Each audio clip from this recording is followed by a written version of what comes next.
hablamos sobre los factores del parto.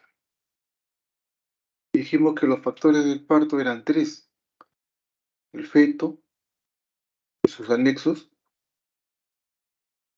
el canal del parto y la fuerza expulsiva. La distocia viene a ser la alteración, anomalía en cualquiera de esos factores. Es decir, si el feto o sus anexos, el canal, ¿no?, o la fuerza de contracción se altera y no permite una buena evolución de la labor de parto, entonces estamos ante una distocia. El día de hoy nosotros vamos a ver entonces las anomalías, las alteraciones que puede haber en este factor que es la dinámica uterina, que viene a ser el motor que permite que el feto pueda atravesar el canal, ¿no? Eso se da fundamentalmente por la fuerza de contracción. Entonces esa fuerza de contracción puede alterarse.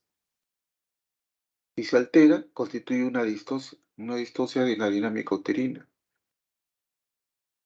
Entonces vamos a ver que esta fuerza de contracción alterada va a ocasionar algunas entidades nosológicas que nosotros vamos a diagnosticar y que tenemos que manejar para poder corregir. Muy bien, entonces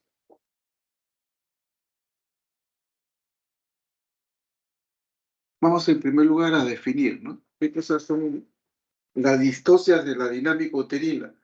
Vienen a ser las anormalidades en la fuerza de contracción uterina.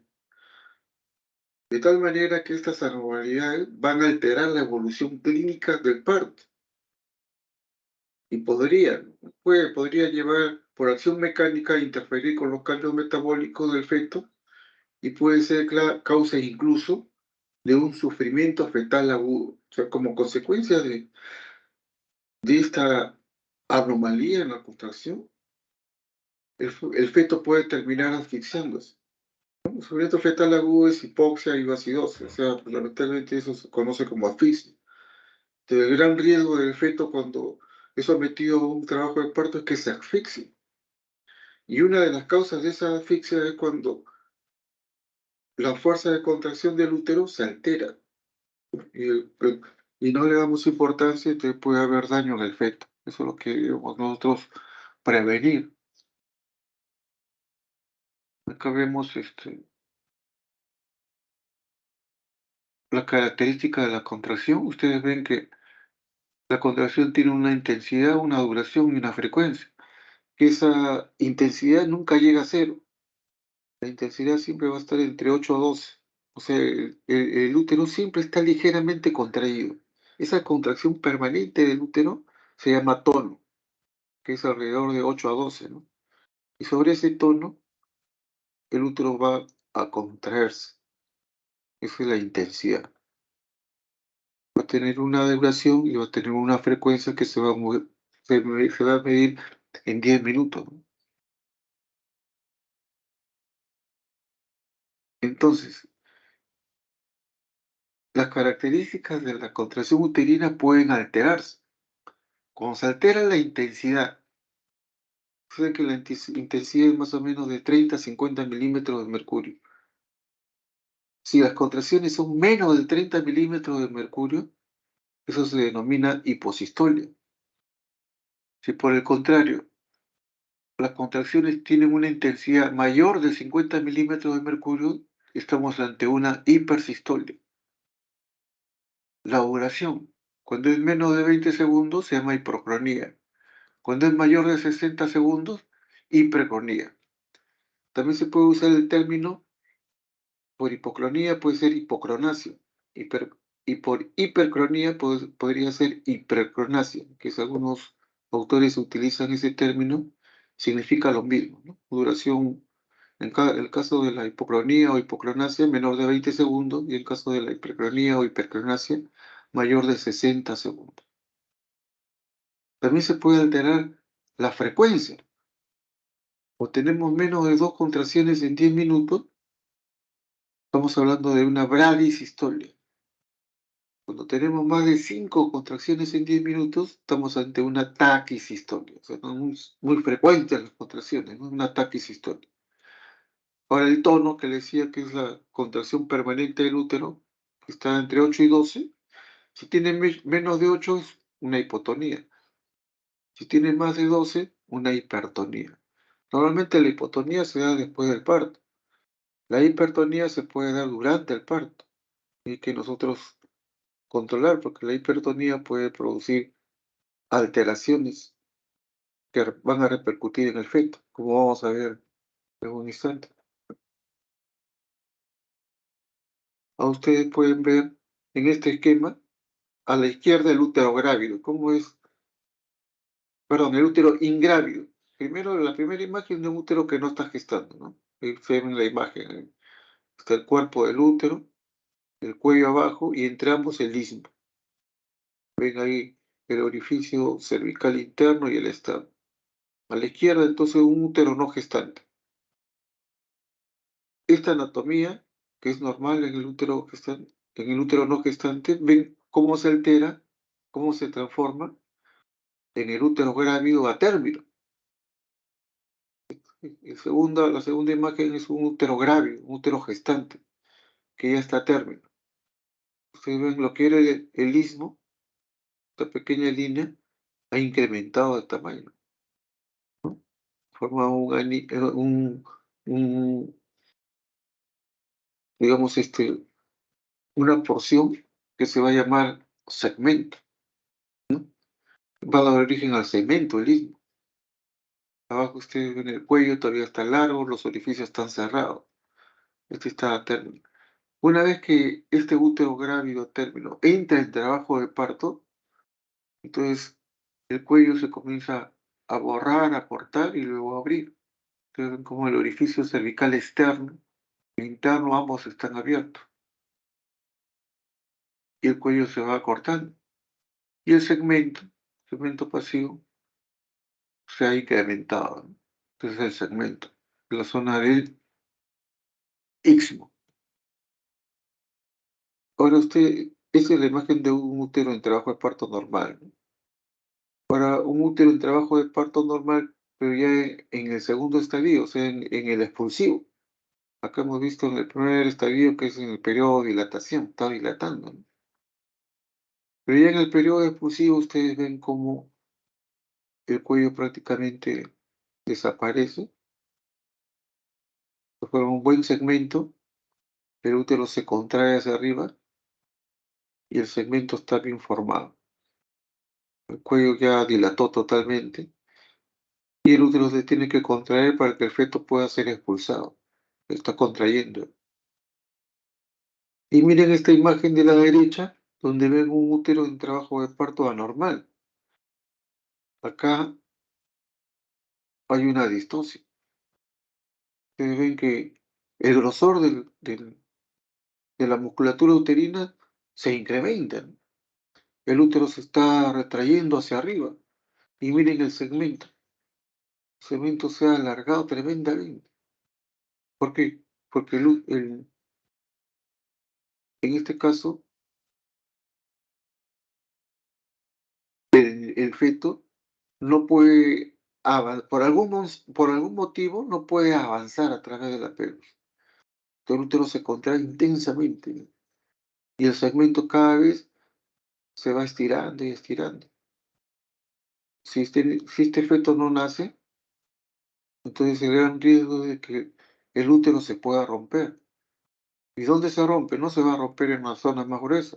Se rompe acá en el segmento, en la zona más delgadita. Recuerden, la pita siempre se rompe por el lado más débil, por el lado más delgado. Y en este caso en el útero es la zona del segmento. Ahí es donde se rompe. Vamos a ver detalladamente qué entidades pueden ocasionar esto, ¿no? La ruptura uterina, y van a ver cómo se forma el anillo de retracción, etc. Muy bien, entonces la actividad uterina puede clasificarse. Uno, hipoactividad uterina. ¿Qué significa eso? Que las contracciones son débiles, de poca intensidad, de duración corta, su frecuencia alejada, ¿no? En su conjunto, cuando uno tiene contracciones tan débiles, va a ser inefectiva la dinámica uterina. Esta no va a permitir el progreso del trabajo de parto, pues son contracciones muy débiles. El útero no va a seguir dilatando, se va a estacionar. Eso se llama hipoactividad uterina. En cambio, en el otro extremo está la hiperactividad uterina, la hiperactividad. Entonces acá las contracciones son de intensidad aumentada, de duración prolongada, de frecuencia exagerada. Son contracciones que vienen frecuentes, intensas y seguidas y lógicamente van a hacer que el parto avance más rápido, pero puede poner en peligro la integridad de la madre como del bebé, como vamos a ver ahorita. También hay una alteración aparte de la hipoactividad y de la hiperactividad, que es la inversión de la triple gradiente descendente. Ustedes saben que la contracción se inicia en, en el fondo del útero, a la altura de los cuernos. Ahí hay unos marcapasos, donde se va a iniciar la contracción, ahí va a ser más intensa, va a durar más, ¿no? Y va a ir descendiendo. Eso va a permitir que la contracción en el fondo jale el útero hacia arriba, el cuello hacia arriba y este comience a dilatar. Va a permitir la dilatación. Eso es lo normal. En algunos casos aparecen focos aberrantes, ¿no? Son focos ectópicos, marcapasos, digamos, que están no en el fondo del útero, sino están abajo, cerca del segmento del cuello. Entonces ahí se va a iniciar la contracción, va a ser más intensa, más fuerte, pero se ha invertido. O sea, no es en el fondo, sino abajo. O sea, la contracción en vez de iniciarse en el fondo, se inicia abajo. Entonces no va a dilatar. Va a ocasionar un trabajo de parto disfuncional que no va a permitir que el parto progrese. Va a ser similar al uno, ¿no?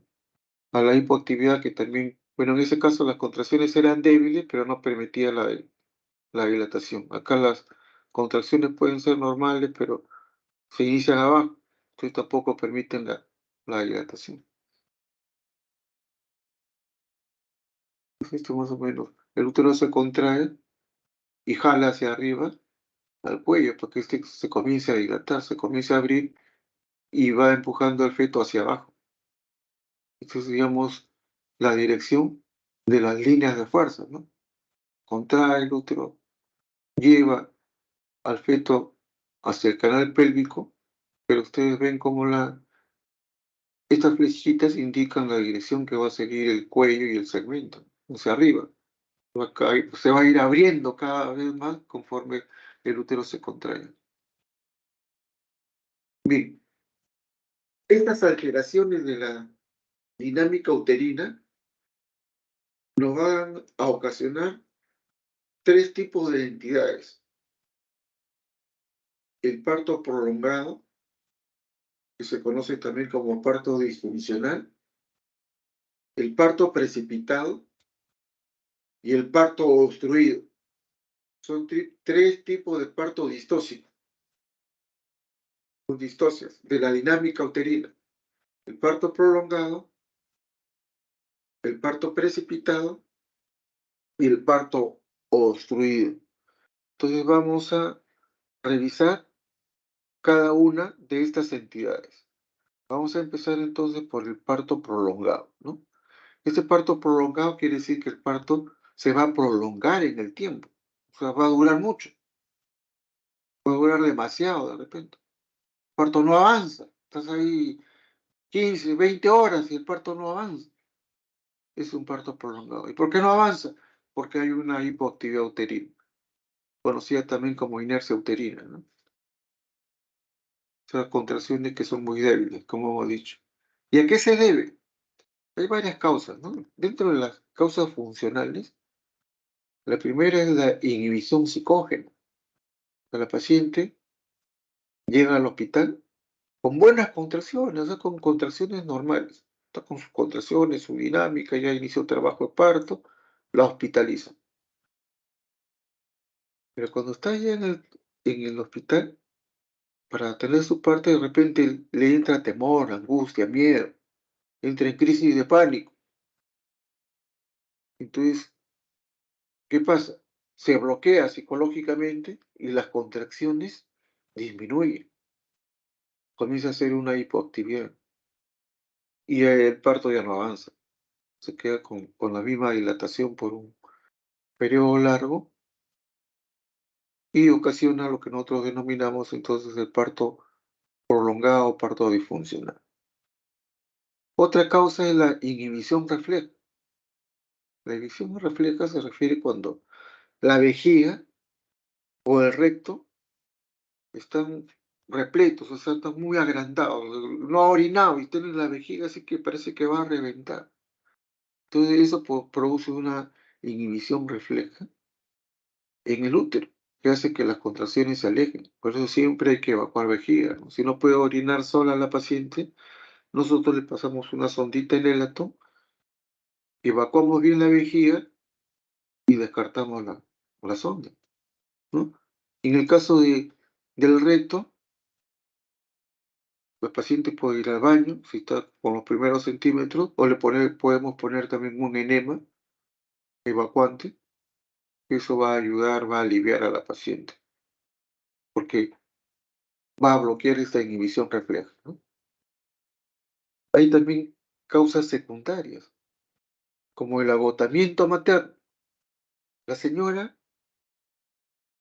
está 2 días, 3 días que le viene el parto, que tiene contracciones, no duerme, le dicen camina, se va a caminar, sube escaleras, va al hospital, nada, no arranca, señora, regrese, se vuelve a ir, casi no duerme, casi no come, está yendo y viniendo, caminando. Entonces de repente ya arrancó su trabajo de parto. Pero la paciente ha hecho tanto trajín antes del parto que llega agotada. Entonces llega, ya la hospitalizaron, está en inicio de trabajo de parto.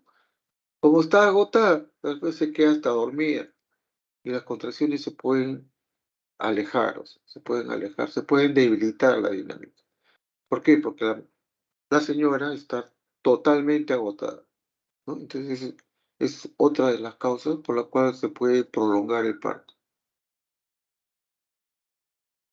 También puede haber causas mecánicas que hacen que este parto prolongado se presente, ¿no? Por ejemplo, la falta de formación de las bolsas de agua. Las bolsas de agua son importantes porque al estar bien formadas van a permitir que el feto pueda hacer mejor sus movimientos de su cabeza para realizar el mecanismo del parto. O sea, va a poder acomodarse, encajar, va a poder hacer la rotación interna, etcétera, porque están las membranas ahí, hay líquido, entonces le da espacio para que él pueda hacer sus movimientos, ¿no? Cuando no hay formación de bolsas de agua, entonces la cabeza está pegada a las paredes del útero y se moldea, se puede matizar, incluso se forma capo en la cabeza del feto, es un edema que se produce ahí, y también se puede matizar el cuello cuando se han roto las membranas antes de tiempo, ¿no? Ahora, cuando la cabeza está alta, por algún motivo la cabeza está alta, está en -4, a veces está flotante, y ya arrancó con sus contracciones, ya está con dilatación, pero la cabeza sigue alta. Entonces, no hay apoyo sobre el cervix. Entonces, no se va a producir lo que se conoce como el reflejo de Ferguson. El reflejo de Ferguson es de tipo 1 y tipo 2. De tipo 1 es cuando la cabeza del feto presiona el cervix. Entonces se desencadena un reflejo neurohumoral. La cabeza presiona el cervix y este reflejo de Ferguson 1, ¿qué es lo que hace? Permite la liberación de oxitocina. como hemos dicho, esta hormona peptídica que está almacenada, ¿no? La hipófisis, se va a empezar a liberar gracias a este reflejo. Y eso hace de que esta oxitocina liberada actúe a nivel de los receptores oxitóxicos que están en la musculatura lisa del útero. Y el útero se va a contraer. Es el reflejo de Ferguson 1. El reflejo de Ferguson 2. Acuérdense que la oxitocina tiene efecto sobre la musculatura lisa del útero, pero también tiene efecto sobre la glándula mamaria, sobre los acinis y alvéolos mamarios, los va a contraer también y va a permitir la eyección de la leche cuando el feto succiona. Ese es el reflejo de Ferguson 2. O sea, el feto succiona el pezón, no, el niño, mejor dicho, ya cuando nace, ya no el feto, sino el niño. Una vez que ha nacido, succiona el pezón de la madre y se desencadena el reflejo de Ferguson 2 con liberación de oxitocina, ¿no? Entonces, esa liberación de oxitocina hace que inmediatamente todos los acinis mamarios, todos se contraigan y se eyecte la leche para que el bebé pueda mamar, ¿no? Entonces, este reflejo de Ferguson 2 nosotros lo podemos utilizar también en el manejo de un parto prolongado. ¿De qué manera? Hacemos estímulo mamario. O sea, la señora está en trabajo de parto, ¿no? Su bebé todavía no nace, pero las contracciones están débiles, alejadas, son de poca intensidad. Entonces, ¿qué hacemos? Estimulamos el pezón. Hacemos que la misma mamá estimule su pezón, lo empiece a jalar como si estuviese succionando el bebé. Entonces, eso va a hacer de que se produzca o que se libere oxitocina. Y esa oxitocina va a actuar en el útero, va a aumentar las contracciones. Es una forma natural de aumentar los niveles de oxitocina para mejorar las contracciones uterinas, ¿no? El reflejo de Ferguson 2. Y el de Ferguson 1 es cuando la cabeza está alta y no presiona el cervix. Entonces ahí hay que hacerle una anatomía dirigida, ¿no? Como les expliqué ayer, con aguja y todo lo demás. Lo importante es que la cabeza descienda y en este caso presione el cervix para que haya una mayor producción de oxitocina. Bien, hay otras causas también mecánicas que pueden producir hipoactividad uterina. Una de ellas es el desarrollo insuficiente del músculo uterino. Hipoplasia, o sea, es un músculo, por decirlo así de una manera popular, un músculo delgado, un músculo tela no desarrollado bien. Esto se ve sobre todo en mujeres adolescentes o muy jóvenes que no han terminado su desarrollo. El útero es delgadito, no, ese útero no se contrae bien porque no hay mucha masa muscular que se contrae. Entonces eso también puede desencadenar o puede ocasionar una hipodinamia. Hay algunos procesos regresivos o degenerativos, ¿no? Por ejemplo, la adenomiosis, los biomas, la obesidad. En todos esos casos, miren, en la adenomiosis, ¿qué cosa es la adenomiosis? Es la infiltración de la musculatura uterina de endometrio. Así como existe la endometriosis, donde el tejido endometrial sale fuera de la cavidad uterina, esa es endometriosis. A veces el tejido endometrial infiltra el músculo uterino.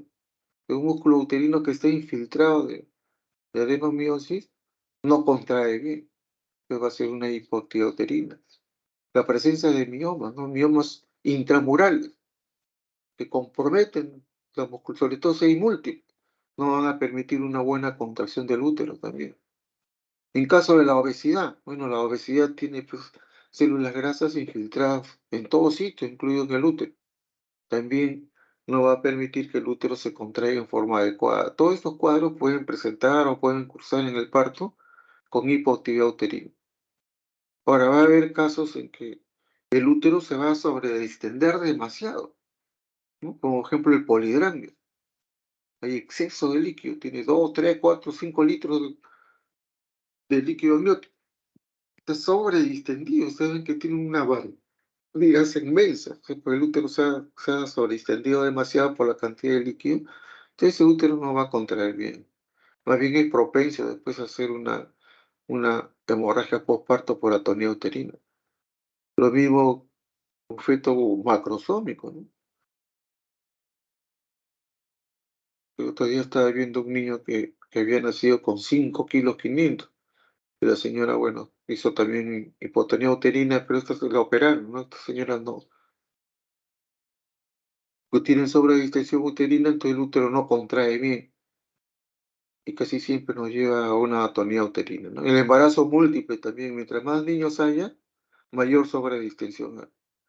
En realidad, todos esos pacientes que tienen esta patología polidrama, macrosomía o gemelar, que tienen un útero sobredistendido, mayormente nosotros los operamos. Y lo que va a ocasionar es que después el útero no se contraiga y haga una hemorragia postparto por atonía uterina. Hay que tener presente también entonces este tipo de patología. La clínica. Recordar que el parto prolongado se presenta en casi el 10% de todos los partos.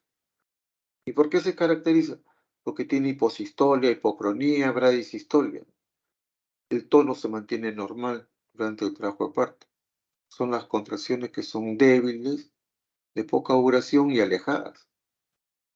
La dilatación no progresa en el tiempo esperado. Entonces, nosotros vamos a valorar después de 4 horas y está con la misma dilatación, concluimos que es una dilatación estacionaria. La dilatación estacionaria, ¿qué cosa es? Que esté 4 horas con la misma dilatación. Por ejemplo, la examinamos a las 6 de la mañana y está con 6 centímetros. La examinamos 4 horas después, 10 de la mañana sigue con 6 centímetros. ¿Y las contracciones cómo están? Débiles. Son contracciones de poca intensidad, de poca duración, alejada. Entonces, esa señora está haciendo un parto prolongado o parto disfuncional, ¿no? ¿Por qué? Porque hay una hipoactividad uterina. El manejo. El manejo principalmente está dirigido a la causa que va a originar la hipoactividad uterina. Muchas veces depende de otros factores del parto o complicaciones obstétricas o enfermedades intercurrentes que pueden estar presentes, todo lo cual debe ser corregido. Pues, sí que encontramos la causa, ¿no? Si está muy ansiosa, si está muy llena la vejiga, si tenemos que valorar todo eso, si la paciente está en ayuno prolongado, corregir todo lo que hemos mencionado. En segundo lugar, tenemos que tomar medidas. Ponemos a la paciente en decúbito lateral izquierdo, o sea, cambiamos de posición para evitar el efecto poseído. La hidratamos. Imagínense, está con ayuno prolongado, hay que hidratar a la paciente. Si la cabeza está alta, no hay una buena presión del de la cabeza sobre el cérvix, entonces le hacemos una anatomía para que la cabeza descienda, presione el cérvix y se libere la oxitocina, ¿no? O anorexia, que es despegar las membranas, metemos el dedo ahí dentro del útero, dentro del cuello, pero no rompemos la membrana, solamente la despegamos del adhesivo. ¿Qué estamos haciendo eso? Estamos liberando prostaglandinas. Las prostaglandinas entonces van a ayudar también a la contracción uterina. A veces el cuello está muy duro, está tenso el cuello, o si está hematoso. ¿De qué debemos dar ahí? Un antiespasmódico. Entonces, pues, damos un antiespasmódico y ese cuello se va a relajar. Y va a ser más fácil que dilate un cervix que está relajado, ¿no? Ahora, para mejorar las contracciones, ¿qué damos? Damos oxitocina. Entonces, la oxitocina hay que darle por infusión endovenosa. Como les decía ayer, ya no se da en forma directa, ni por vía intramuscular, menos por vía endovenosa, ¿no? Se da solamente por infusión. Se diluyen una ampolla de 10 unidades en 1 litro y le empiezan a pasar 8 gotas, que son 4.000 unidades, y cada 15 minutos se van incrementando hasta que haya un buen nivel de contracciones. Ahí le mantienen ya la acentuación con la oxitocina. Pues mejora las contracciones. Este es tratamiento fundamental, la administración de oxitocina, ¿no? O pueden hacer la estimulación mamaria que les dije, de forma natural, si es que no tienen oxitocina para inyectar, simulan una succión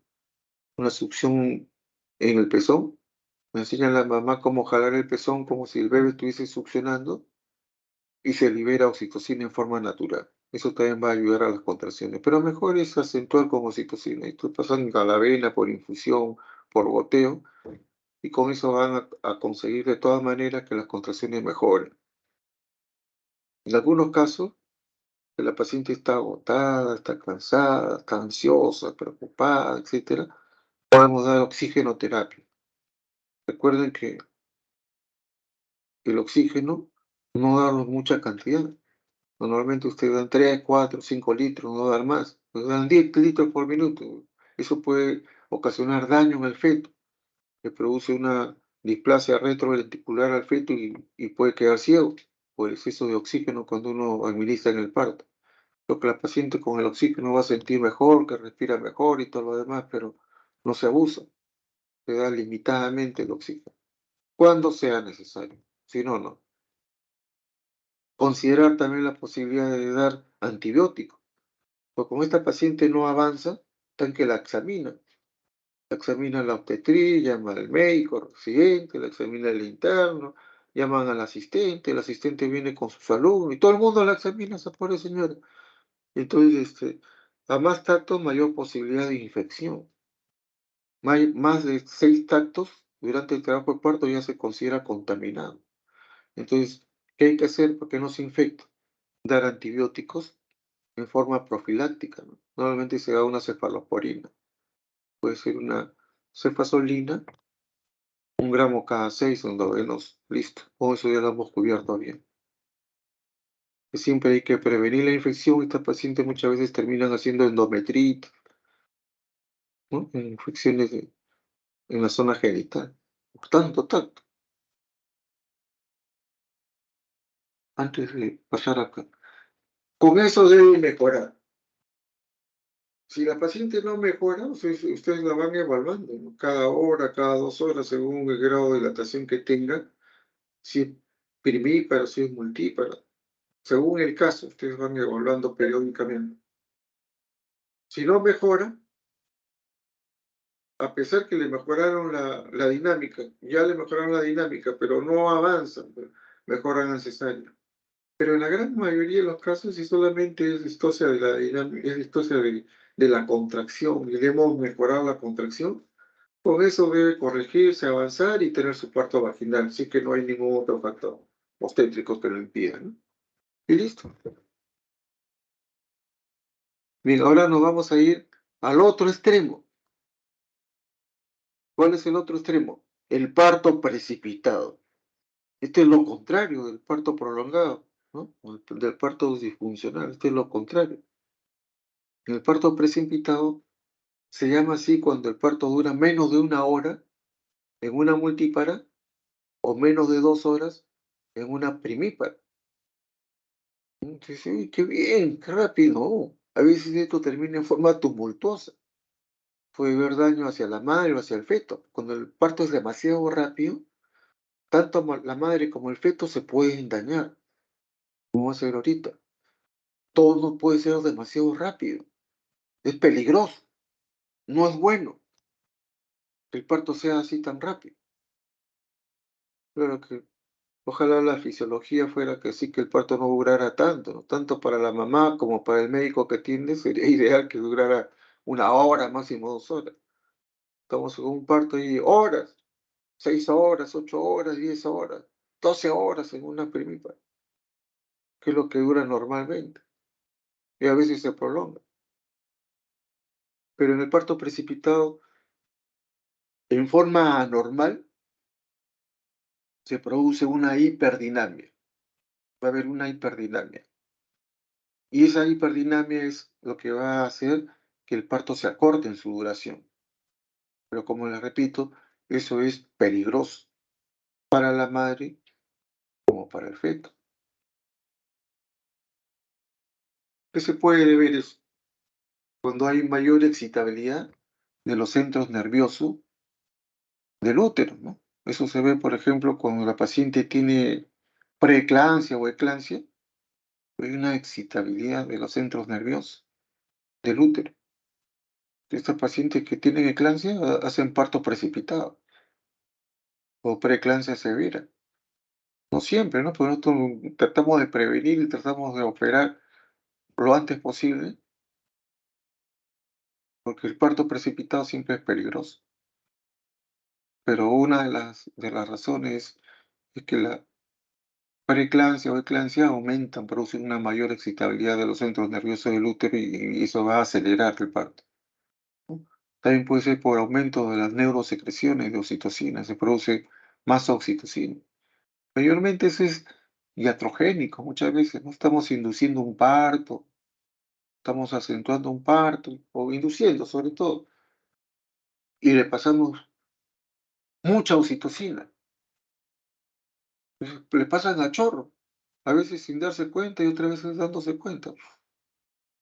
Le pasan la oxitocina y el útero se comienza a contraer y hace un parto precipitado, ¿no? Hay algunas pacientes que tienen una contextura vigorosa de la musculatura uterina, tienen un uterón, un útero suculento, tremenda musculatura del útero, su útero se contrae con fuerza y el parto se produce rapidísimo. Eso sucede en algunas pacientes, ¿no? Puede haber, hay una causa también psicológica. Las pacientes psicológicamente hacen de que su parto se produzca en poco tiempo, ¿no? Y eso puede suceder, les cuento a mí una anécdota que me pasó hace años cuando era R3, que yo estaba controlando, haciendo su control prenatal a una paciente y justo yo no estaba de guardia ese día, ya me iba, era a la 1 de la tarde, tenía clases a las 12 en el hospital del niño, salía yo del hospital militar y me ve la señora era su primer bebé, era una señora alta, así, como se dice, atlética, era esposa de un capitán. Y me ve la señora, me dice: "Doctor Gamboa, qué gusto de encontrarlo para que me atienda mi parto". Digo: "Señora, yo no estoy de guardia", le digo, me estoy "No, doctor", me dijo, "usted me tiene que atender". "Señora, yo no", "No, no, doctor", me dijo. Me agarró ahí del brazo. Ya le digo: "Ya, señora, está bien, yo la voy ahorita a examinar para ver cómo está". Entonces, entró a la sala de parto y estaba así con mi chaqueta para irme ya a mi clase, ya con ropa de calle. Le pido un guante a la que es mi amiga. Le digo: para examinar a la señora que yo la he estado controlando". "¿Con cuánto está, doctor?". "Con 2 centímetros", le digo. "Mira, el cuello está incorporado 100%. Está con 2 centímetros, pero la cabeza está bien encajada", le digo. "Y la dinámica es buena, los latidos están normales". Le digo: "Señora, son las 2, es la 1 de la tarde, usted estará dando a luz más o menos, calculo yo, entre las 6, 7 de la noche". "¿Qué cosa?", me dijo. "Usted no, usted me va a atender". "Señora, yo no puedo atender, me voy a mi clase". "Doctor, por favor". "No, señora", entonces yo le comienzo a hacer la historia, a escribir para irme. 5 minutos, escribir lo que he encontrado en el examen. "Ay, doctora", comienza a quejarse la señora. Oye, que comienza a quejar como así a los 5 minutos, como si tuviera dolores de parto. "¿Qué cosa?", le digo yo.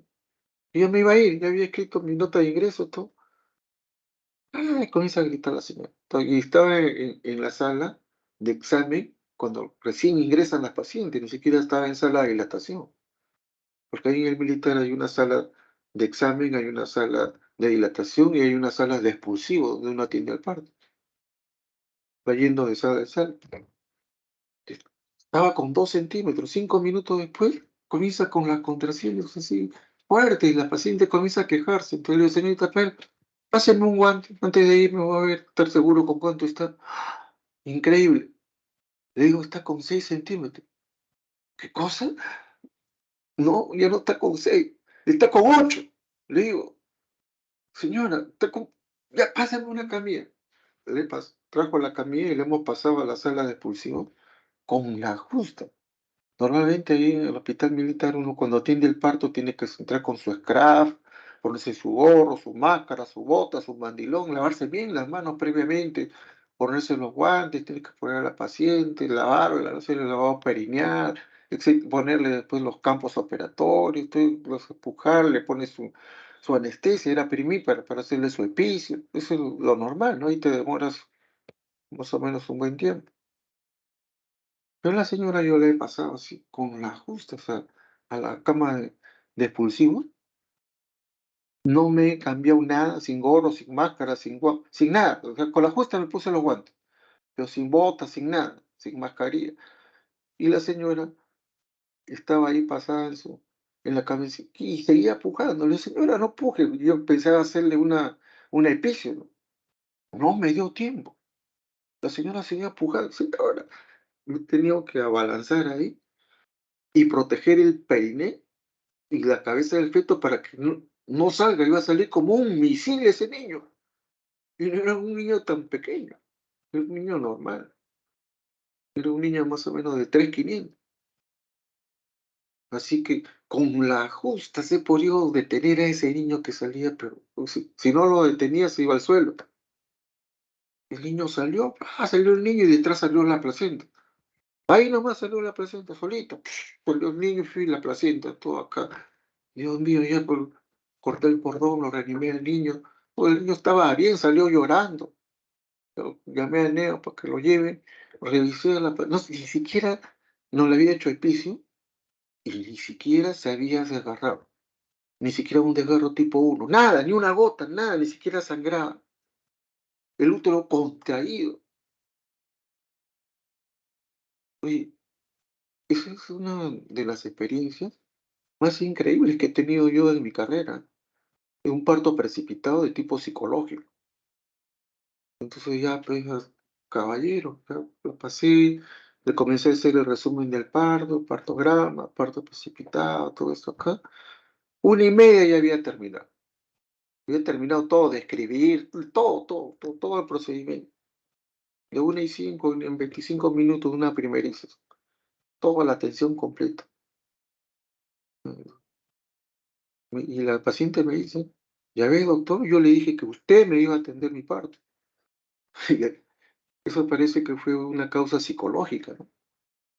Ahí en el militar las pacientes, pues, que son de clase media para arriba, o sea, los oficiales, todo, ellas son muy pegadas a su médico. Cuando un médico las controla y agarran una buena relación médico-paciente, entonces ya no quieren que nadie otro las toque, más que su médico. Ese es mi médico, dicen ellos. Y así es ahí, pues, ¿no? Esposa de oficial, hija de general, esas son las más bravas. Pero en este caso se cumplió lo que la paciente dijo. Al final yo 1:30 terminé y me dio tiempo de sobra para ir a mi clase, porque era ahí, está cerquita, ahí en la Avenida Brasil, pues, en el hospital del niño. Fui a mi clase normal. Oye, ni siquiera me ensucié de sangre ni nada, ni de líquido, no, ni me salpicó una gota. La paciente casi no sangró casi nada. Y el niño salió llorando. Esos son casos no normales.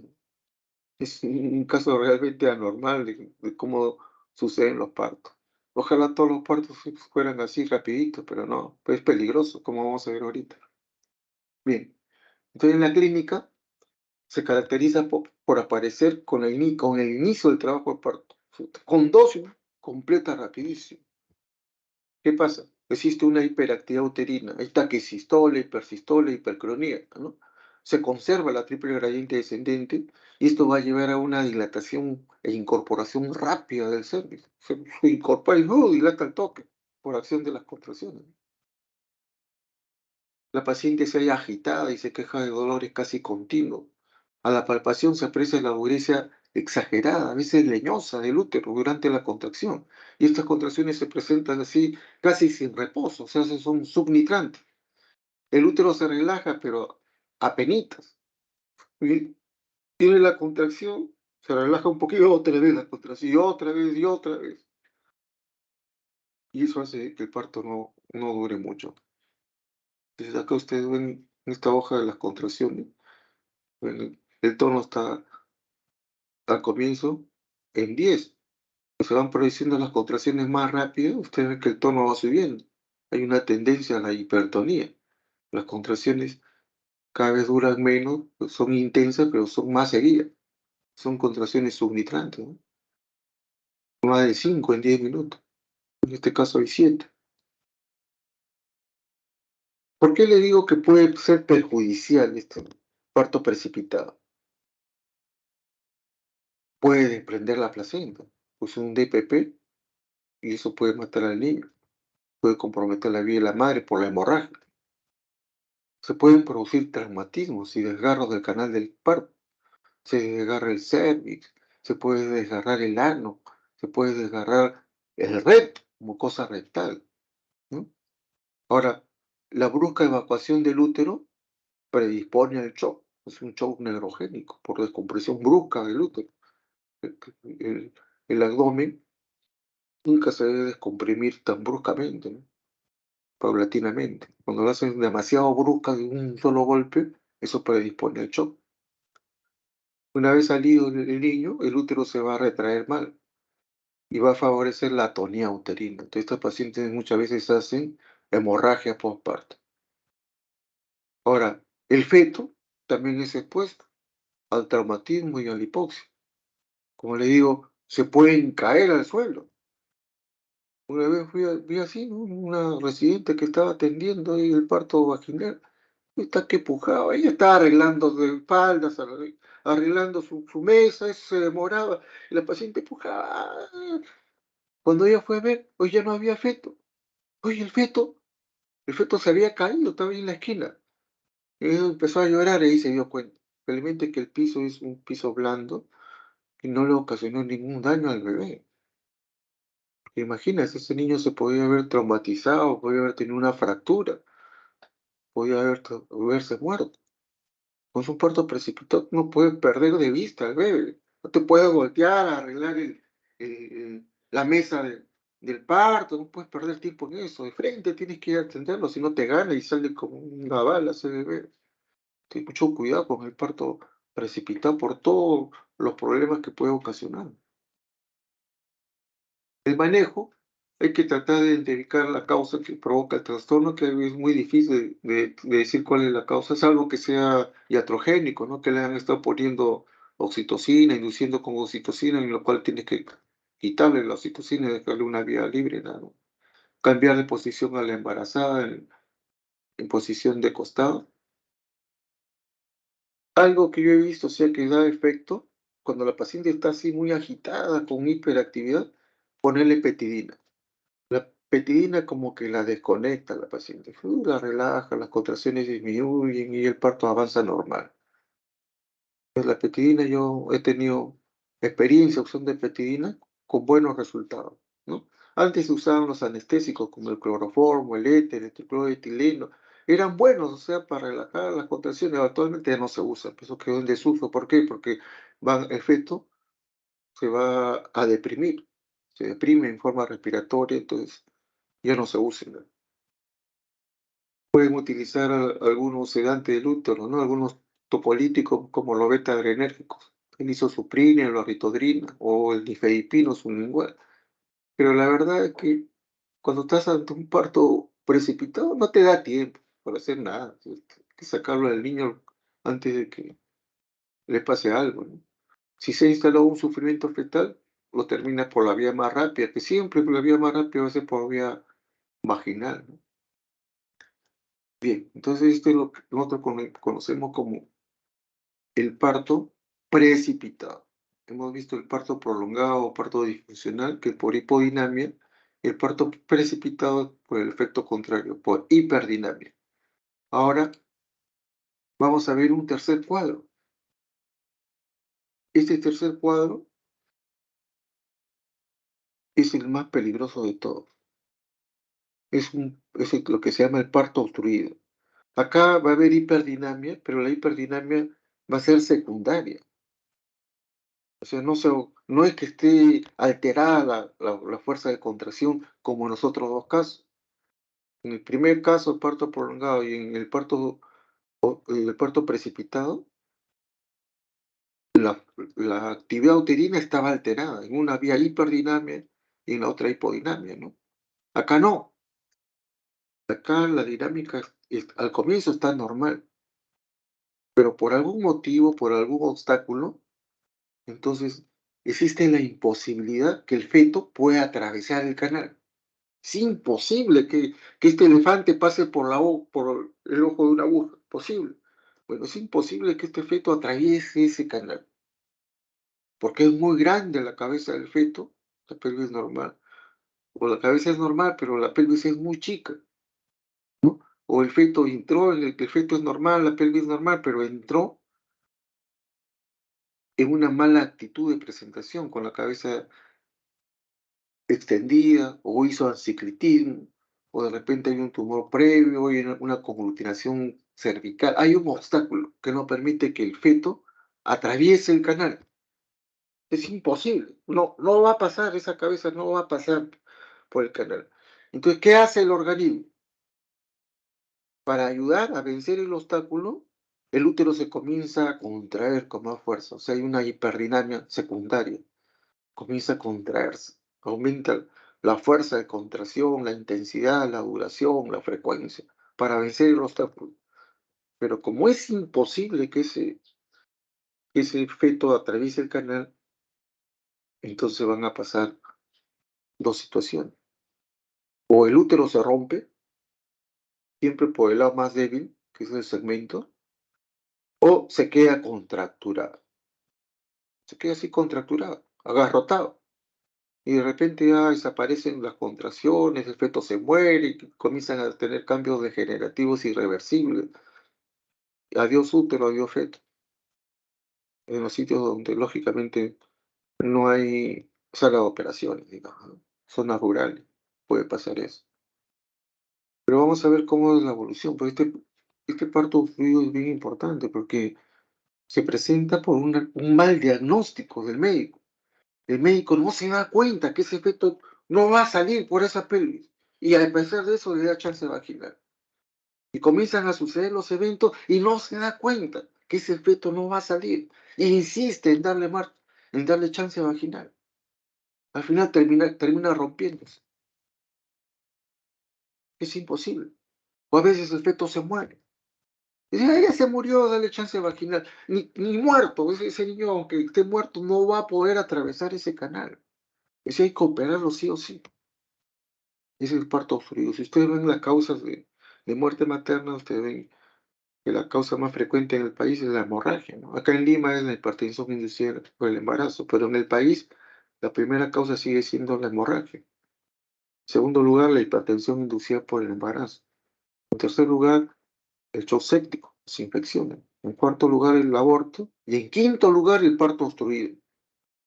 El parto obstruido ocasiona muerte materna, sobre todo en las zonas alejadas del país, en las zonas donde no hay profesionales, no hay de salud, donde no hay centros de salud, centros especializados. Bueno, entonces los ven empíricos, la comadrona, ven y ven, no se dan cuenta pues, de que ese feto no va a atravesar y le dan chance vaginal, al final el útero se termina rompiendo, o a veces queda así contracturado y la paciente se muere. Muchas veces se muere, a veces el útero no solo se rompe, sino estalla, se rompe todo. Y si no la opera, sí se muere la señora. Entonces, es una causa importante de muerte materna, el parto obstruido. El parto obstruido no es juego. Es algo que ustedes deben evitar. ¿Cómo? Haciendo un buen diagnóstico. Si ustedes hacen un buen diagnóstico, no tiene por qué haber parto obstruido. Si están en condiciones de, de atender, entonces lo tiene pues el especialista, ¿no? Tiene sala de operaciones, de operar. Y si no, si ustedes están en el seguro, la refieren. No se les ocurra tener por vía vaginal un parto obstruido. Simplemente la refieren. Si tienen dudas, la refieren. Pues, ante la posibilidad de que termine en sala, la refieren simplemente. No esperen, o sea, que se le complique para recién vamos a referir, no, se les va a morir. La obstetricia moderna es una obstetricia preventiva. Hay que evitar que el feto se complique para recién actuar. No, hay que evitar, hay que actuar antes, evitar que se presente la complicación. Entonces, el parto obstruido, como le decía, se presenta cuando existe la imposibilidad mecánica para que se cumpla el mecanismo del parto. ¿Por qué? Porque hay un obstáculo. Hay algo que va a impedir que el feto atraviese el canal. Ven ahí, este es un útero normal, lo que veíamos adelante, ¿no? La formación del segmento y el anillo. El anillo es importante porque va a ser un signo que nos va a decir cuándo está el útero a punto de romperse. Porque este anillo cada vez se va a hacer más alto, el segmento se va a distender cada vez más y al final se va a terminar rompiendo. Entonces este anillo lo vamos a ver ahorita, cómo se forma, cómo se ve en la paciente, lo vamos a ver también. Pues es un anillo patológico. ¿A qué se puede ser ocasionado por una incompatibilidad cefalopélvica? Un feto en transverso, imagínate que el feto esté atravesado y le estén dando trabajo de parto. Como, como una vez vio, ¿no? Por 12 años, cuando recién había llegado a la maternidad, prefirieron una paciente así con feto en situación transversa y la habían estado atendiendo el parto, con el feto atravesado. Y mire, llegó con una contractura permanente, ya estaba degenerando todo. Las membranas estaban rotas, el feto estaba atravesado y el útero estaba contracturado. ¿Y qué hicimos? Abrimos el abdomen, fue una laparotomía y sacamos el útero, así con feto adentro y todo, así papá, lo sacamos con antibióticos, dejamos un dren y todo, y felizmente la paciente evolucionó bien, porque había estado ahí, habían tenido creo 2 o 3 días en trabajo de parto, con el feto en transverso, ¿se imagina? Venía de la serranía de acá de Lima, pues Sayón, Ollón, no sé por ahí, uno de esos sitios. Terrible. La presencia de tumores previo, con glutinación cervical, es cuando el cuello está totalmente cerrado y pegado y no se dilata por nada del mundo. Entonces eso no va a dejar que no dilata y las contracciones se van a incrementar para hacerlo dilatar y no va a poder y se va a arrancar el cervio, causar una hemorragia y se puede morir. Entonces toda esta patología puede presentarse. No es frecuente, pero se puede presentar, ¿no? Los tumores previos, la conglutinación. Pero sí, lo más frecuente es la incompatibilidad cefalopélvica, que eso sí se presenta con bastante frecuencia, pero que nosotros debemos saber diagnosticar, nada más. Si tú diagnosticas que es una incompatibilidad cefalopélvica, entonces no le vas a dar chance vaginal, simplemente lo operas y listo. La clínica, en una primera etapa, ya al comienzo del parto obstruido, cuando empieza el trabajo de parto, va a haber una hiperdinamia hipertónica. O sea, va a haber hipertonía más una hiperactividad uterina, ¿no?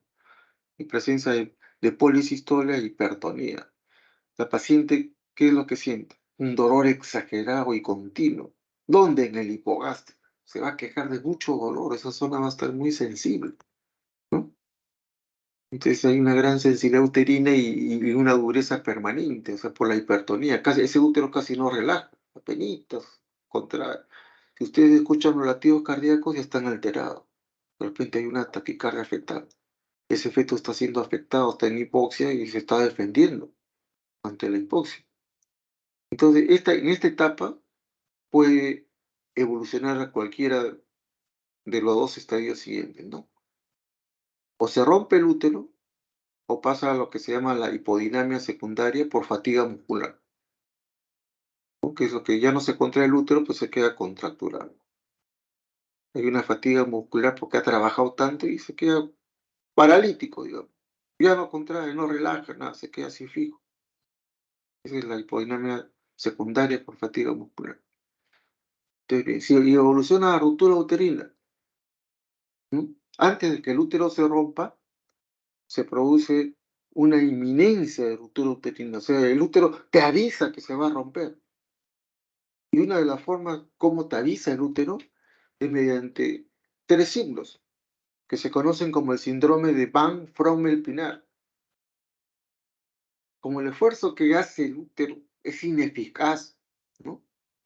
para que el feto avance, entonces va a retraer las fibras musculares hacia arriba.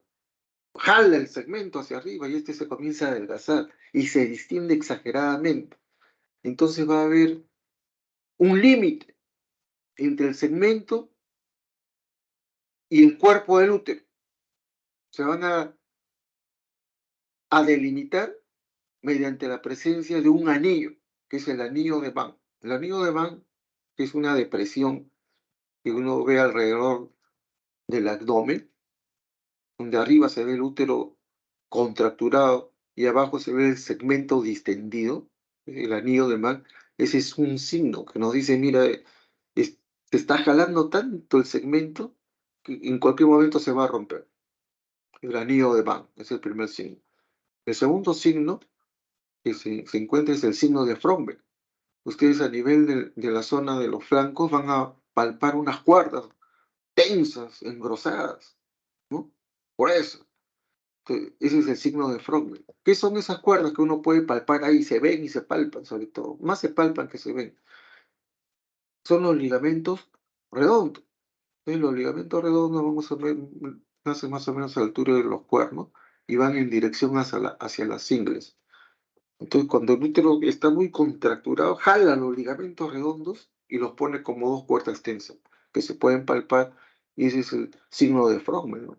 Ustedes ven el anillo de Van, palpan los ligamentos redondos, signo de Frommer, y el signo de Pinat, que nos dice cuando hay edema y este es sanguíneo del cerebro, y vagina y vulva, entonces va a perder sangre, comienza a sangrar.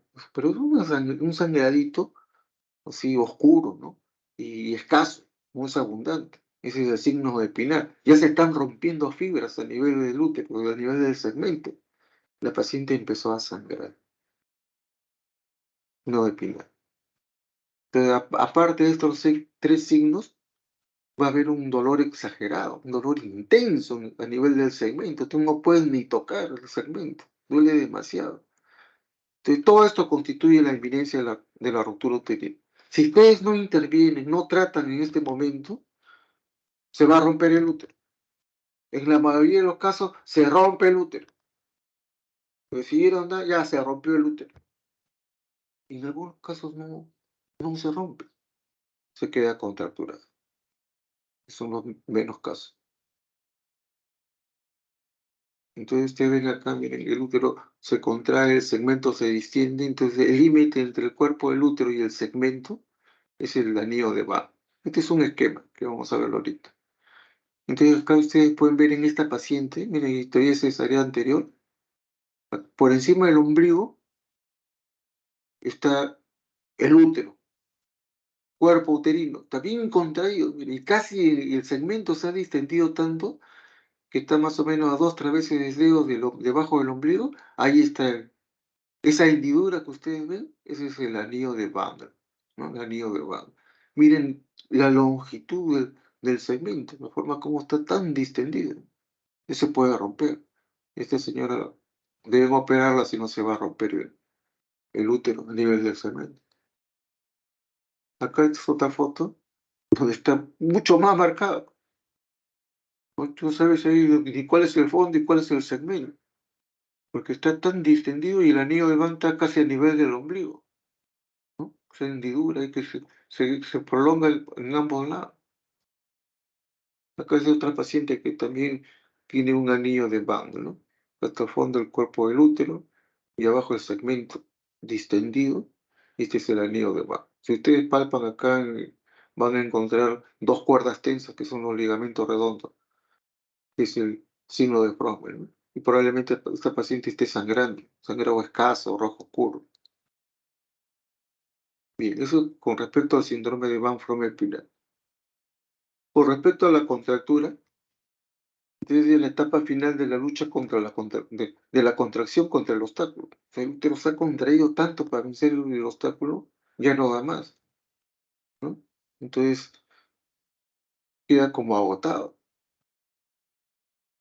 porque ha trabajado en forma prolongada y ha hecho un excesivo trabajo para contraerse y vencer el obstáculo, no ha podido. Entonces las fibras musculares acá ya comienzan a sufrir un proceso degenerativo que son irreversibles. El dolor desaparece, ya no hay dolor ni provocado, ya no hay contracción. Desapareció todo, ya la dinámica uterina desapareció. El útero simplemente está contracturado, sin dolor, sin nada. Y ya está degenerando. Si ustedes palpan que el útero está duro, leñoso, y el anillo del Van está alto y pronunciado. Ya no hay contracciones. Los latidos fetales ya no hay latidos, se murió el feto. La evolución del parto se detiene por falta de dinamismo. Acá ven ustedes un anillo de Van recontra marcado. Un segmento muy distendido. Miren cómo le han dado trabajo de parto hasta este nivel esta pobre paciente. Esta señora ha estado dando trabajo de parto y no ha avanzado, ha hecho un parto obstruido. Probablemente era una desproporción cefalopélvica, pero entonces se contraía, mira cómo se ha contraído acá arriba y el segmento cómo se ha distendido. Y el anillo de Van, mira, ¿por dónde está el anillo de Van? Bien pronunciado. Y si ustedes ven eso, saben pues que está siendo un síndrome de incompatibilidad cefalopélvica. Síndrome de Van Frommer-Pinalis, incompatibilidad, hay que terminar el embarazo por vía alta. Entonces, el manejo, en todos los casos, el manejo es operación cesárea. Aunque el feto esté muerto, que dices, ¿no? Se murió el feto, ya, entonces ya sácala por vía, no, que nazca por vía vaginal. Oye, no va a salir por vía vaginal. Es imposible, el feto vivo o muerto no va a pasar por esa pelvis. Imposible. De repente es muy grandazo, muy cabezón, la pelvis no es buena. No, no va a pasar, así esté muerto. Igual hay que operarla, aunque sea, ya se murió el bebito, igualito hay que entrar a operarla. Eso es, digamos, en forma categórica, ¿no? Y eso se ocasiona por un mal diagnóstico. Entonces, como esta clase es un poco más corta que la anterior, quiero terminar yo con una anécdota un poco triste, no sé, sobre un caso clínico. Sobre un caso clínico que sucedió ahí en la maternidad de Lima hace unos años, sobre un parto obstruido que fue mal manejado. Pero ustedes, te los voy a contar para que ustedes no cometan ese error. Miren, les cuento, era una paciente de 19 años, una adolescente, 19 años, primigesta, controlada, tenía una altura uterina de 39 centímetros. Por la regla del 100, ese feto estaba entre 3.700 a 4.100, más o menos. Podía ser macrosómico, primigesta, ¿no? Entonces, de arranque, esa paciente debe haber sido programada para operar por probable efecto macrosómico en un adolescente, que es factor de riesgo. Pero ¿qué hicieron? La hospitalizaron y cuando arrancó su trabajo de parto, la pasaron a central obstétrica un día X, ahí en la maternidad. Entonces la paciente llega a las 2:30 de la mañana y la ve el médico residente de tercer año de guardia. Entonces la ve, la examina, ve que la dinámica era una dinámica buena, los latidos estaban buenos, estaba con 6 centímetros de dilatación, las membranas estaban íntegras, la altura de presentación estaba en -4, bajada a -3. Ya, alta para una primeriza. Cabeza alta, ojo, con una altura uterina de 39, o sea, un niño de 4 kilos, cabeza alta, yo inmediatamente lo hubiera operado. ¿Qué hizo el residente? Chance vaginal. Dijo, vamos a hacerle un monitoreo, que le hagan un trazado para ver cómo está y que darle chance vaginal para que salga por vagina. 2:30 de la mañana. Le hacen su trazado, 3:30, ¿no? 4:30. Va evolucionando la paciente. Y a las 5:30, más o menos de la mañana, después de 3 horas, el residente la reevalúa, ¿no? La reevalúa. ¿Qué encuentra? Primero, en el trazado había una taquicardia fetal. Los latidos estaban más de 160 por minuto. Mira, y había una hiperdinamia. Estaba haciendo un ataque sistólico, hipersistólico. Una muy buena dinámica. Y le hace el tacto vaginal y la paciente seguía con 6 centímetros, membranas íntegras, y la altura de presentación se estaba formando capo, un capo sucedáneo. Capo quiere decir que se está edematizando. A veces cuando la cabeza no entra bien en la pelvis, se comienza a edematizar. Ese edema ahí en el cuero cabelludo del feto se llama capo, capo sucedáneo. Ustedes piensen que de forma capo, no siempre, ¿no? Pero puede tratarse de una cabeza que no es compatible con la pelvis. Hay que pensar en eso, en esa posibilidad cuando se forma un capo, ¿no? Se comienza a formar el capo. Con hiperdinamia, con taquicardia fetal, una chica de 19 años primigesto, con un feto de aproximadamente 4 kilos. ¿Qué hace el residente a esa hora? 5:30. Yo lo hubiera operado. Olvídate, ya, pues, ya se dio chance y todo, opérala. Olvídate, está con hiperdinamia y no dilata. Tiene 4 horas con la misma dilatación o 3 horas con la misma dilatación. A pesar de la buena dinámica, eso es un parto obstruido. Probablemente hay una incompatibilidad cefalopélvica. ¿Por qué? Porque está haciendo capo.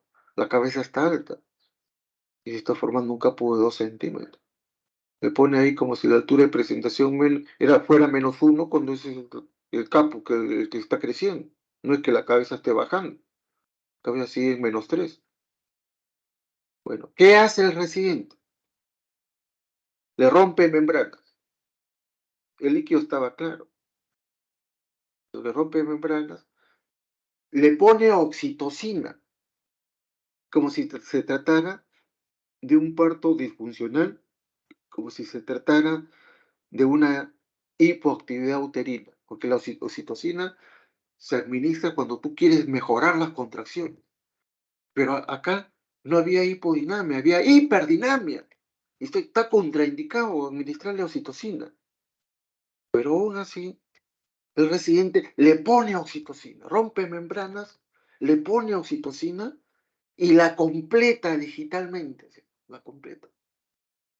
Dios mío, es horroroso lo que se hizo. Bueno, a las 6:30 de la mañana, él pone dilatación completa, altura de presentación en 0. Capu de 3 centímetros. Oye, lo que está bajando no es la cabeza, no está encajando la cabeza, se está formando un capu que está llegando ya hasta abajo. O sea, está totalmente edematizado. Seguramente habría cabalgamiento de suturas y qué sé yo, ¿no? La dinámica, las contracciones eran subritantes, o sea, seguidísimas y había hasta hipertonía. ¿Qué hace el paciente? Atención del parto vaginal. Entonces comienzan a atender el parto. Ah, señora, puje, puje, puje, puje.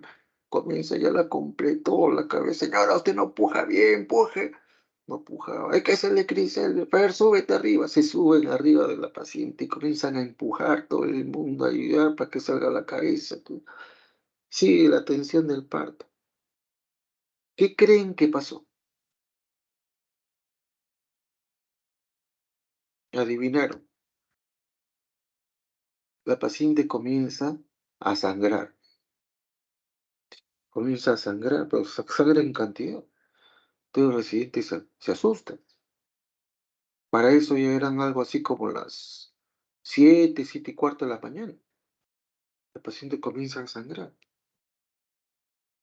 De las 6:30 a las 7:15, 7:30, pasó 1 hora de expulsivo. Le habían hecho crisela, le habían empujado, quería sacarlo a la fuerza. Imposible, esa cabeza no va a salir por esa pelvis. Pero insistieron. Le pusieron oxitocina para aumentar más las contracciones.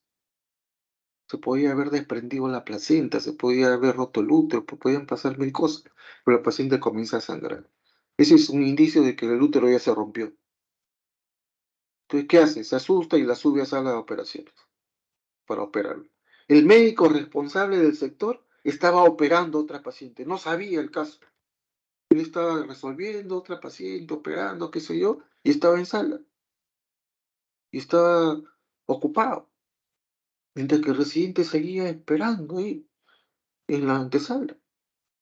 Nosotros entrábamos de guardia, felizmente yo siempre llego temprano de guardia, antes de mi hora, para ver qué deja. Entonces, cuando vemos a la paciente tan mal chocada, le digo, ya hay que entrar nosotros. Entro con otro colega, vamos a entrar. Ya entramos, pues, rapidito, 7:30. Entramos, Dios mío. Abrimos, ¿no? Hacemos mío para entrar rapidito. ¡Pra! ¿Qué es lo que encontramos? El feto estaba nadando ahí entre las tripas, muerto. El feto estaba muerto. Era un fetazo grandazo, que al final pesó 4 kilos 300 y pico. Un fetazo, un feto macrosómico, de 4.390 creo que era el feto, o 380, algo así. Y estaba muerto. Y había ahí, entre las tripas, había como 2, 3 litros, como 3 litros. Bueno, estaban mezclados con el líquido amniótico también, ¿no? Sangre mezclada con líquido amniótico, había como 2 a 3 litros. El útero no solamente estaba roto, había estallado. Había estallado como si le hubiera caído una granada y explotado ahí. Sí, había explotado el útero. La vejiga estaba rota. No se podía suturar, sangraba de todos sitios. Lo único que quedaba ahí hacer era una histerectomía para salvarle la vida a la paciente. Pues estaba chocada, poniéndole sangre por aquí, por allá. Se iba a morir. Tenía que sacar el útero, caballero. La chica es primigesto, adolescente. Pero ¿qué hacemos? Si tratamos de salvar el útero, se va a morir la señora. Y ahí no quedaba otra que sacar el útero. Ya, histerectomía. Vamos a suturar la vejiga. Dejarle con sus sonda y todo lo demás.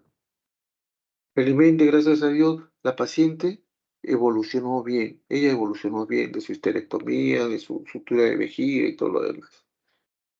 El problema es que la paciente ya se quedó sin útero, sin posibilidad de volver a gestar, y su único hijo que había tenido se murió.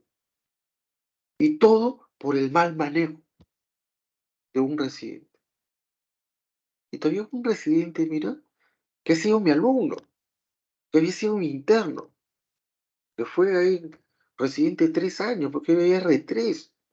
Había sido el hijo del director del hospital cuando yo entré al hospital. El hijo del director era él. No, era del subdirector, no era el director, del subdirector del hospital. Y era un chico que era pegado a mí, siempre fiel, fiel a mí, siempre para. ¿Cómo cometió ese error tan grande? Yo no entiendo, o sea, ¿cómo cometió ese error?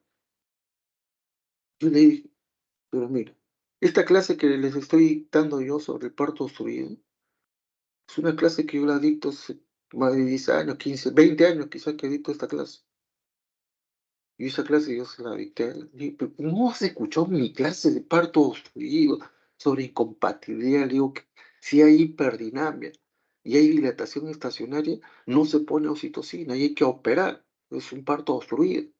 ¿Cómo le vas a poner oxitocina? ¿Saben qué me respondió? Doctor, yo no fui a su clase. Casi le pego. ¿Cómo me va a responder eso? Su decisión no dependía de que haya escuchado mi clase o no. Era elemental, o sea, lo que tenía que hacer. Si yo les pregunto a ustedes que han escuchado el caso, yo sé que todos ustedes hubieran hecho cesárea, hubieran decidido cesárea. Yo creo que hasta el portero que está ahí dice cesárea. Pero sin embargo, él no decidió cesárea.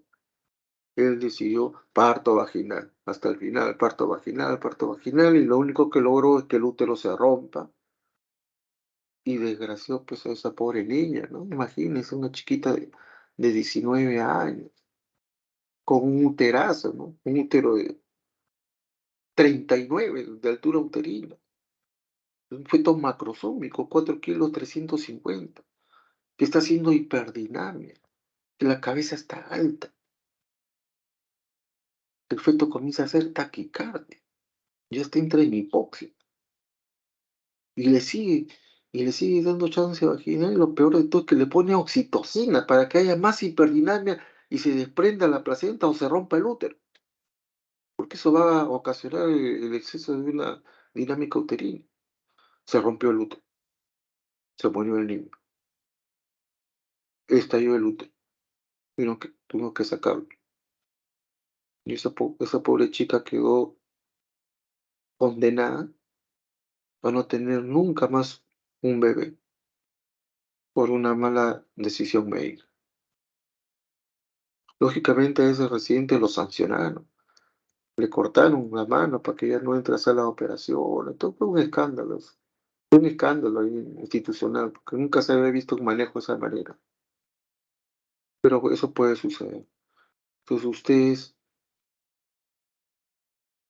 ante la duda, siempre llamen. ¿Qué les parece? Este efecto es muy grande. Mira, la altura uterina tiene casi 40. Es un macrosómico. Todo lo macrosómico mejor se opera para evitar este tipo de problemas. No va a pasar, aunque la pelvis sea ginecoide, sea normal, pero es un feto grandazo, mejor opera.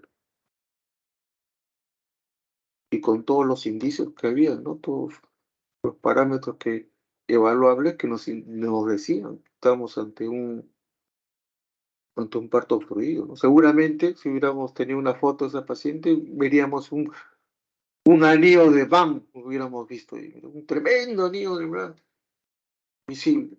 Y en vez de operarle, intenta sacarlo por vía vaginal. No conocía ni qué cosa era el anillo de Van. Entonces, hay que tener mucho cuidado cuando nosotros diagnosticamos. Si no tenemos duda, no podemos, siempre hay que consultar, aunque sean residentes o si sean especialistas, si tienen duda, busquen una segunda opinión.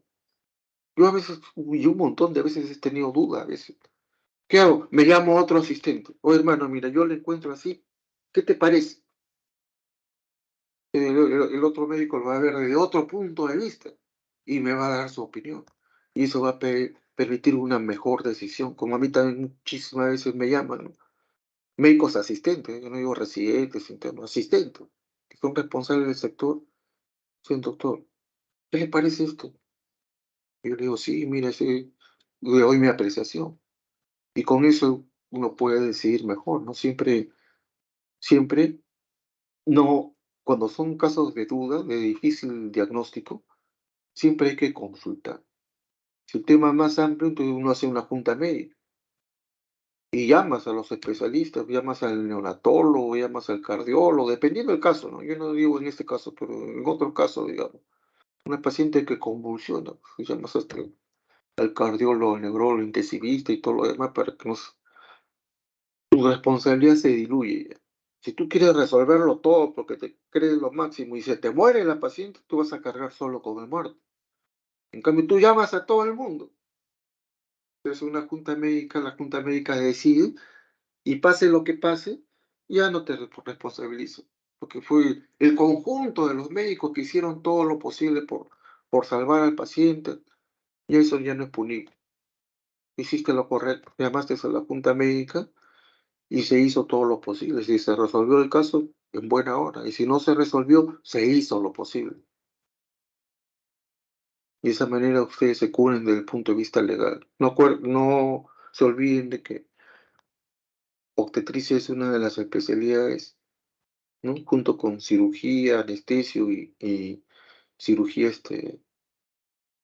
estética, las especialidades que más denuncias tienen, ¿no? Denuncias y te hacen pagar indemnizaciones. Ahora está cada vez más fuerte.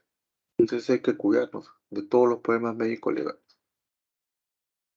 Muy bien, entonces con esta anécdota triste, damos por terminado la clase.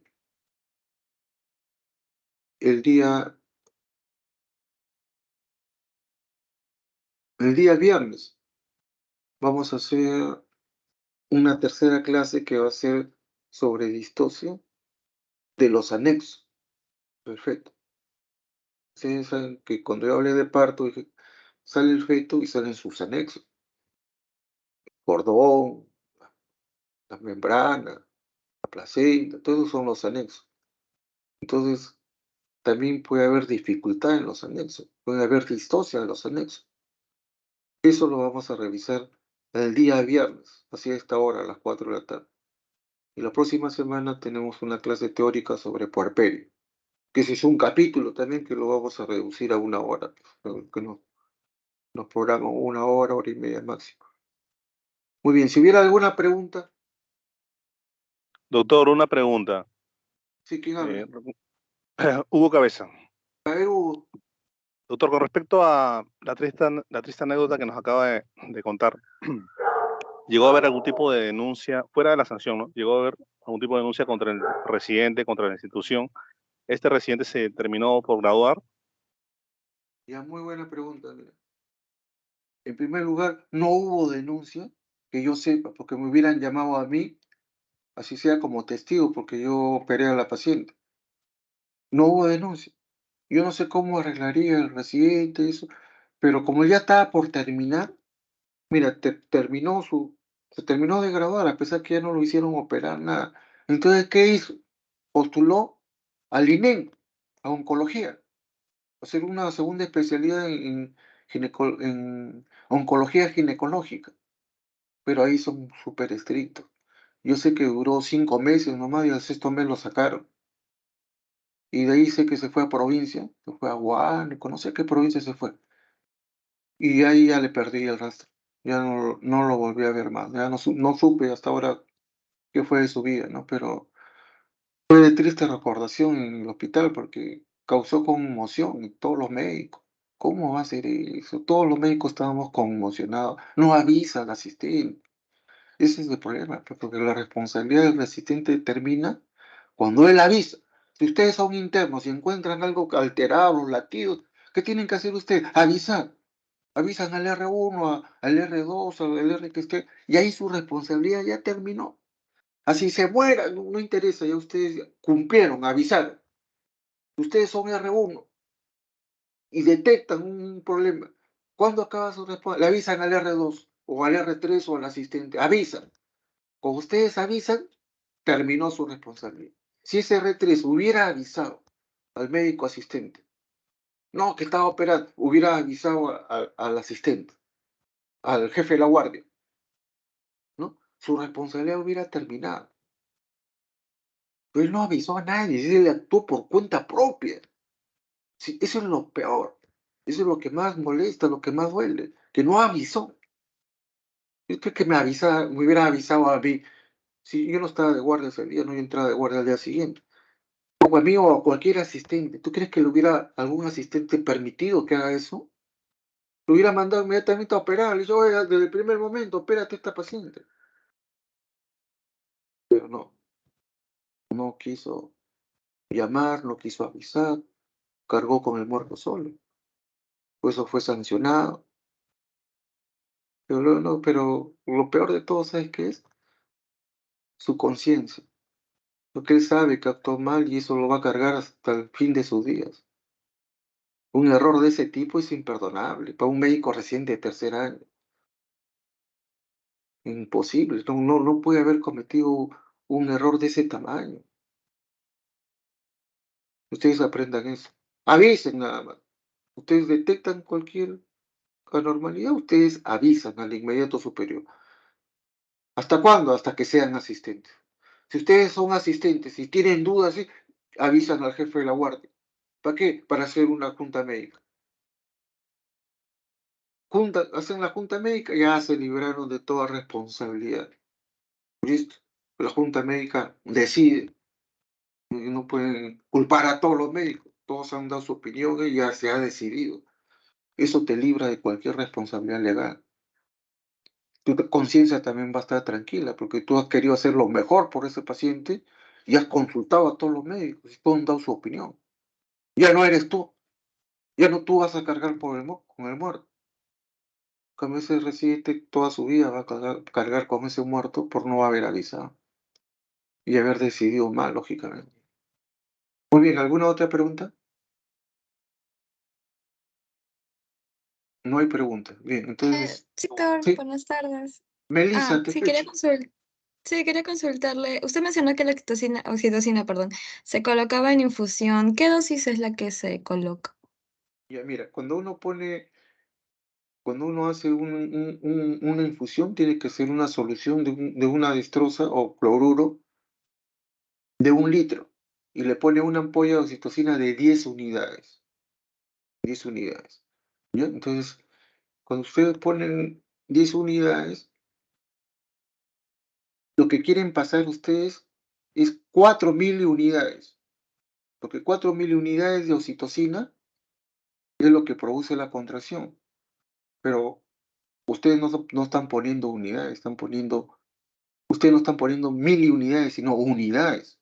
Están poniendo 10 unidades en 1.000 centímetros. O sea, en 1.000 centímetros cúbicos habrá 10 unidades, pero 10 unidades son 10.000 miliunidades. Entonces, 3 ceros para acá, 3 ceros para acá. Entonces, queda, en 1 centímetro cúbico hay 10 miliunidades. Por cada centímetro cúbico que ustedes le pasen a la paciente, le están pasando 10.000 unidades. ¿De acuerdo? Muy bien. Pero 1 centímetro cúbico, ¿a cuánto equivale? A 20 gotas. Cada 20 gotas de esa solución que ustedes le pasen a la paciente, le están pasando 10 miliunidades. Pero ustedes no quieren pasar 10, quieren pasar 4. Entonces hacen una regla de 3 y entonces dicen, ¿no? 4 miliunidades equivalen a 8 gotas. Entonces, en ese suero de 1.000 centímetros que ustedes le pusieron 10 unidades de oxitocina, ustedes van a pasar 4.000 unidades por minuto, que equivale a 8 gotas. Ustedes le ponen 8 gotas. Y le van aumentando de 4 en 4 las gotas hasta un máximo de 40. De 40.000 unidades lo máximo. Empiezan con 4.000 unidades y van aumentando cada 15 minutos. ¿Hasta cuándo? Hasta que haya un buen patrón, hasta que haya una buena cantidad de contracciones. Una vez que hay buenas contracciones, puede ser con 12, 15 o 20.000 unidades y ahí paran ya. Ya no le aumentan más. Si no, siguen aumentando, pero como le digo, máximo 40. No dan más de 40. Logran el buen patrón y ahí continúan. Y el parto va a mejorar, o sea, el parto va a avanzar porque las contracciones van a mejorar. Ya tienen el parto, listo. Es muy sencillo, o sea, no poner la oxitocina así de golpe, sino darle siempre en infusión, en goteo. No olviden, en 1 litro, en un suero de 1 litro, una ampolla de 10 unidades. Si quieren pasar 4.000 unidades, le van a tener que pasar 8 gotas. Y eso se va aumentando cada 15 minutos, hasta que haya una buena cantidad de contracciones. ¿Está claro? ¿Se ha entendido o no? Sí, doctor, está claro, Sí. gracias. ¿Alguna otra pregunta? Bien, si ya no hay preguntas, les agradezco a todos su presencia y ya nos vemos como grupo el día viernes a esta hora, a las 4, para hacer la teoría sobre distocias de los anexos, ¿ya? De los anexos fetales. Muy bien, muchas gracias a todos, que tengan buen día y ya nos vemos el viernes. Gracias. Muchas gracias, doctor. Hasta el viernes. Listo, chao.